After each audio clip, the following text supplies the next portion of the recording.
Você acredita que ainda pode falar livremente nas redes sociais? O governo Lula acaba de regulamentar uma decisão do STF, do Supremo, que deve mudar profundamente o debate público no Brasil, justamente às vésperas das eleições. E o que está em jogo aqui vai muito além das redes sociais.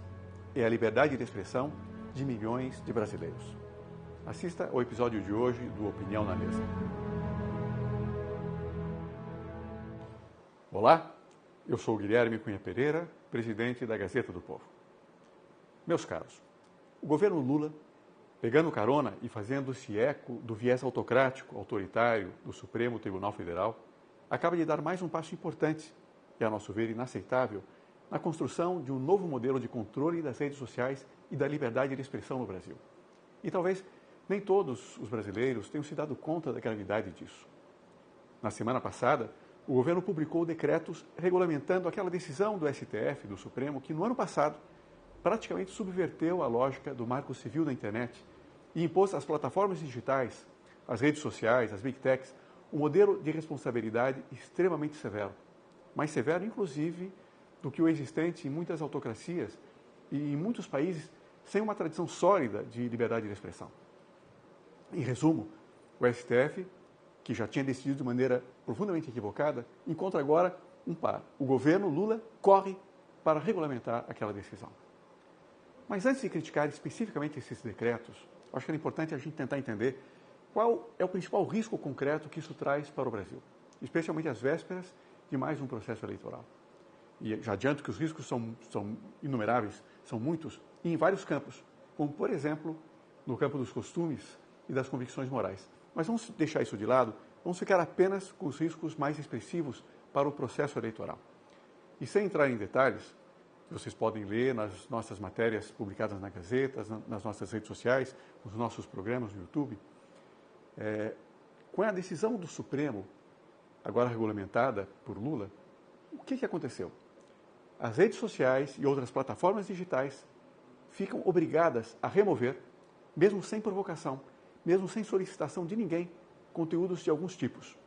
Entre eles, aqueles considerados conteúdos antidemocráticos, sob pena de, se não removerem, serem responsabilizadas. Então, as redes sociais terão de desenvolver mecanismos para retirar em massa esses conteúdos, utilizando inteligência artificial, o que quiserem, mas construir um mecanismo para poder retirar imediatamente. Vocês percebem o imenso abuso a que isso pode levar? Eu tenho certeza que sim. Mas conseguem perceber também o dano gigantesco para o debate público, precisamente às vésperas de uma eleição? Só fazer um esclarecimento rápido por justiça. A regulamentação, bem como a própria decisão do STF, evitaram usar diretamente a expressão antidemocráticos, mas eles remetem aos assim chamados, eles encaminham, citam os chamados crimes contra o Estado Democrático de Direito, previstos precisamente nos artigos 359L e seguintes do Código Penal. Tá? É um conjunto de artigos que estão fechados nesse conceito de defesa do Estado Democrático de Direito. A questão é, o que exatamente poderá ser considerado antidemocrático? Críticas duras ao STF, ao Supremo, questionamentos sobre decisões judiciais, acusações de censura, discussões sobre abuso de poder, críticas à atuação de ministros durante o processo eleitoral. Vamos dar alguns exemplos concretos.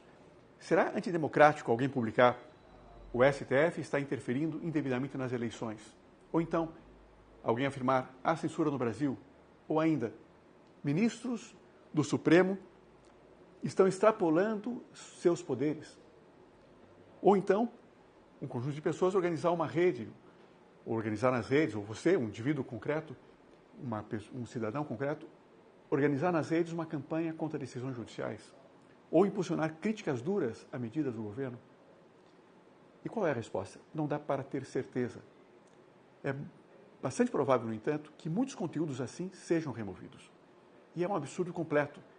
É um absurdo que tudo isso fique, por assim dizer, sob uma densa neblina, sob um clima de absoluta incerteza. Porque tudo isso faz parte do debate público num país saudável. E faz parte do debate público que se avizinha. São temas centrais para milhões de brasileiros conscientes. E algo gritantemente legítimo em uma democracia. Imagine milhares de cidadãos comuns, você, eu, seus pais, seus parentes, pais de família, pequenos empresários, uma professora, um estudante, conhecidos nossos. Ou então, sim, pensamos também nos profissionais da área, como jornalistas, parlamentares, comentaristas, influenciadores, discutindo exatamente esses temas, enquanto as plataformas operam sob ameaça permanente de responsabilização. O que tende a acontecer? O que deverá acontecer? As plataformas vão remover preventivamente conteúdos considerados arriscados. Isso sem ruído. Vão remover sem escândalo, sem que sequer percebamos. E não porque necessariamente concordem com isso, mas porque terão medo. Medo de sanções, medo de processos, medo de responsabilização. Aqui talvez valha a pena trazer um ponto que é importante recordar. O vigor democrático das redes sociais não está apenas nos grandes perfis ou nos grandes veículos de comunicação. Está justamente na atuação difusa de milhões de brasileiros comuns. Pessoas debatendo política, compartilhando opiniões, criticando autoridades, mobilizando amigos, participando da vida pública.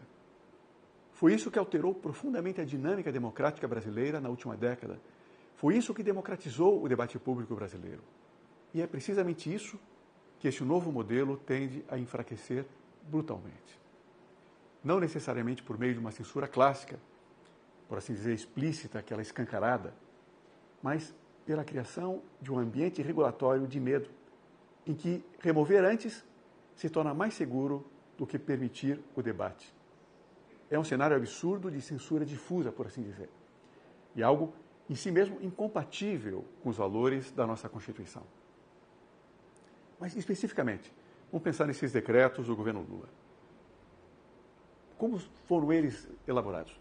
A nosso ver, eles são em si mesmos, independentemente da própria decisão anterior do Supremo, aquela que eu mencionei, que eles estão regulamentando, esses decretos são aberrantes e inconstitucionais por inúmeras razões.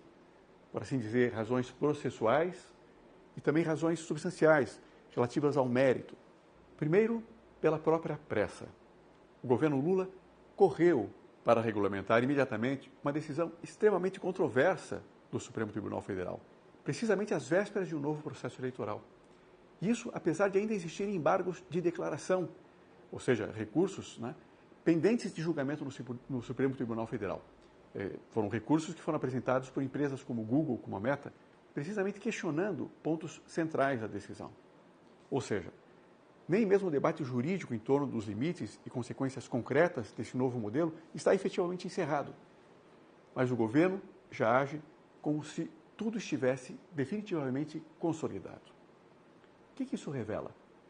Uma disposição alarmante, assustadora mesmo, de acelerar a implantação desse novo sistema de controle de conteúdo já para esta eleição. Mas ainda há um outro ponto importante. Os decretos ampliam atribuições de dois órgãos do Executivo, tanto da Advocacia Geral da União, a AGU, quanto da ANPD, a Autoridade Nacional de Proteção de Dados, transformando-os na prática em peças importantes dessa engrenagem, desse novo sistema regulatório de controle de conteúdo. As plataformas passarão a ser, por assim dizer, estimuladas, incentivadas a retirar do ar, por notificações da AGU, da Advocacia Geral da União, críticas de cidadãos brasileiros a políticas públicas. Então, imagine só, você, eu, um cidadão, comentando com seus familiares, com seus amigos, criticando uma determinada política pública. A AGU poderá entender que ela é falsa, ela notifica a plataforma e a plataforma tenderá a retirar. Ela não está estritamente obrigada, no primeiro momento, poderá fazer uma análise, mas tenderá a tirar. Dá para entender, portanto, a pressa do governo Lula em publicar esses decretos justamente agora, às vésperas da eleição. Mas vamos continuar com a crítica. Se pegarmos especificamente o caso da ANPD, da Agência Nacional de Proteção de Dados, basta lembrar que competências de uma agência reguladora criada por lei não podem simplesmente ser ampliadas por decreto. Pode parecer alguma coisa técnica, mas isso é uma unanimidade na doutrina, é uma unanimidade entre juristas. Essa ampliação de competências de uma agência regulamentar criada por lei exige a aprovação do Congresso Nacional.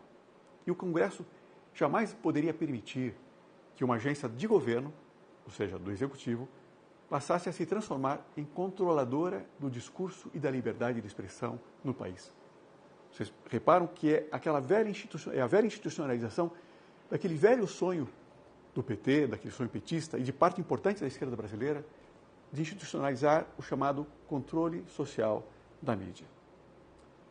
Diga-se de passagem novamente que toda essa aberração só comprova essa crítica que que a Gazeta já tem lançado ao longo de todo o ano passado, a própria decisão do STF. Uma decisão, a nosso ver, profundamente equivocada. Mas a boa notícia é que começam a surgir reações, ainda tímidas, ainda insuficientes, mas já importantes. Parlamentares discutem medidas para suspender os decretos do governo, justamente pelo entendimento de que o Executivo extrapolou, usurpou o poder regulamentar do próprio Congresso e invadiu competências reservadas à lei ao Congresso Nacional. Isso é extremamente saudável, porque uma democracia começa a adoecer quando as instituições abandonam os seus deveres. Mas começa a reagir, começa a voltar a viver quando pessoas e instituições voltam a assumir as suas responsabilidades. Também vai ser fundamental que as próprias plataformas reajam com firmeza e com uma firmeza proporcional à gravidade do que está em jogo. E nós tivemos há pouco tempo mesmo, quase imediatamente, uma associação, a Câmara Brasileira de Economia Digital, que tem entre seus associados Meta, Google, OpenAI, TikTok e outros. Essa associação, junto com outras duas, elaboraram um documento criticando os decretos do presidente e uma carta que será divulgada hoje. Vamos esperar que ela seja muito contundente, porque não se trata apenas de interesses empresariais. Trata-se da preservação de um espaço minimamente livre para o debate público, para o debate político brasileiro. Juristas, parlamentares, imprensa, sociedade civil, todos precisam compreender rapidamente a gravidade do momento. É exatamente disso que o Brasil precisa agora. Mais parlamentares dispostos a defender as próprias prerrogativas, as prerrogativas do Congresso. Mais juristas dispostos a defender a Constituição. Mais instituições dispostas a defender a liberdade de expressão. É preciso que compreendamos que a liberdade de expressão não está ameaçada apenas quando alguém é explicitamente proibido de falar. Ela também está ameaçada quando milhões de pessoas, milhões de brasileiros, milhões de cidadãos começam a perceber que certas opiniões podem lhes trazer problemas, punições, bloqueios, remoções ou silenciamento. Mas vamos supor que o Supremo, em mais um ato profundamente liberticida, considere constitucionais os decretos de Lula. Nós vamos ter um prejuízo bastante importante, bastante pesado ao debate eleitoral. É motivo para se desesperar? A nossa convicção é de que não. Porque, embora difícil, sempre se podem encontrar novos meios de sensibilizar mais pessoas, mais amigos, mais conhecidos, e sensibilizar precisamente acerca daquilo que é o correto, daquilo que é o justo, daquilo que é simplesmente o normal. Vocês sabem que a liberdade raramente desaparece de uma vez. Ela normalmente vai sendo reduzida aos poucos, enquanto as pessoas se acostumam, se cansam ou perdem a coragem. E é precisamente isso que não podemos permitir, porque nenhum decreto vai conseguir sufocar completamente uma sociedade que ainda conserve lucidez, coragem e amor pela liberdade. Muito obrigado.